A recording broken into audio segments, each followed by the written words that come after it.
সাভারের bypass road ধরে সামান্য ভেতরে গেলেই একটা সরু গলি।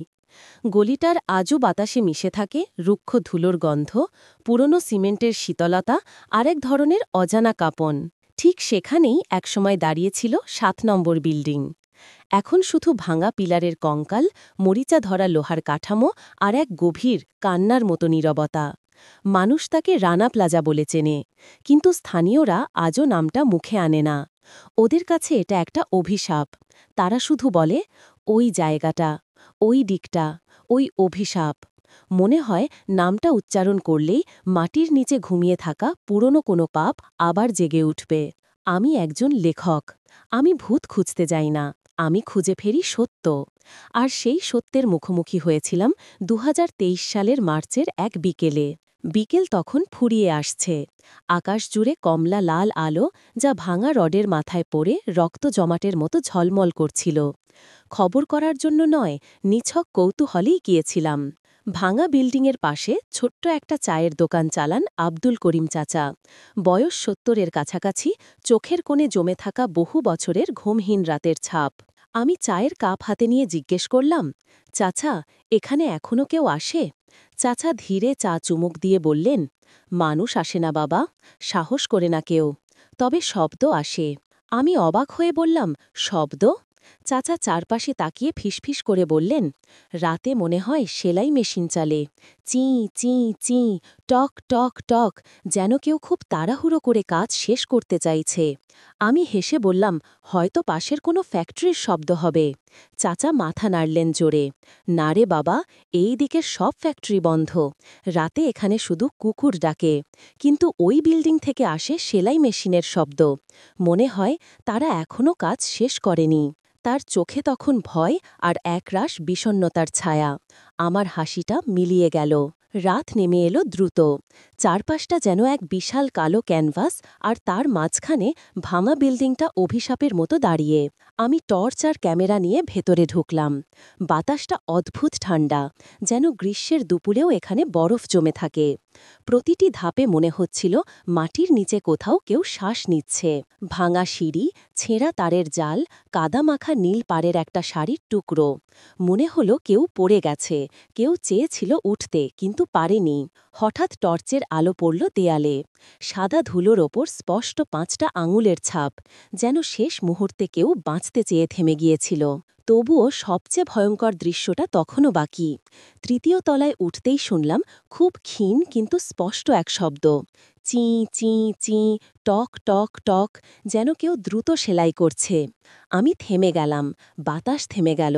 তারপর খুব কাছে, ঠিক কানের পাশে কেউ ফিসফিস করে বলল, তুমি রিপোর্ট করতে এসেছ?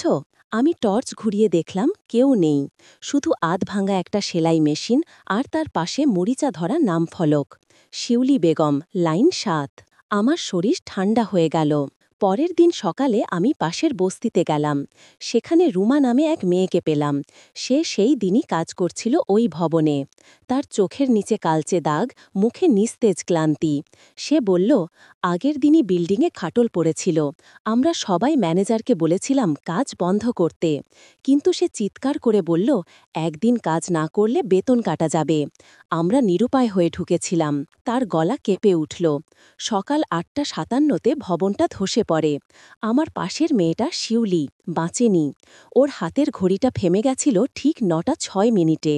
আমি নিঃশব্দে বসে রইলাম, কারণ আগের রাতেই আমি সেই নামটা দেখেছিলাম ধুলোর ভেতরে। রাতের আধারে আবার ফিরে গেলাম সেখানে, ভয়েস রেকর্ডার হাতে। বিল্ডিংয়ের ভেতরে এখন লতাগুল্ম গজিয়েছে, তবুও বাতাসে ঝুলে থাকে অচেনা ধুলোর ভার।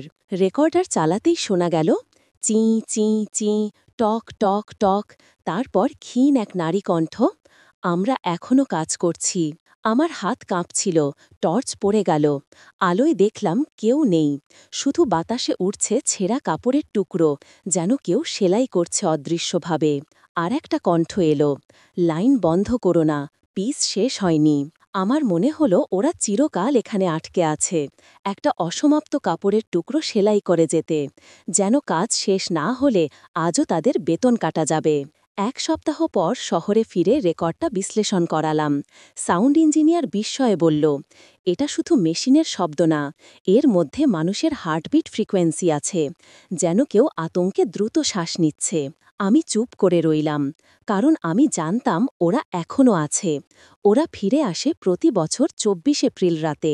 যখন নতুন বিল্ডিংয়ের লাইট নিভে যায়, তখন এক ঘরে সেলাই মেশিন নিজে থেকেই চলতে শুরু করে। ওরা কাজ থামায় না, ওরা এখনও সেই অসমাপ্ত পিসটা শেষ করতে চায়।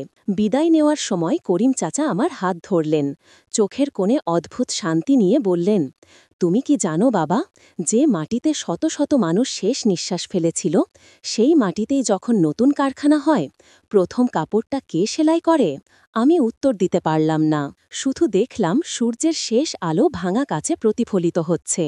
মনে হলো ভেতরে বসে আছে শিউলি বেগম, সেলাই করছে, নরম গলায় গুনগুন করছে, নিজের পুরনো স্বপ্নগুলো সেলাই করে জোড়া লাগাতে চায়।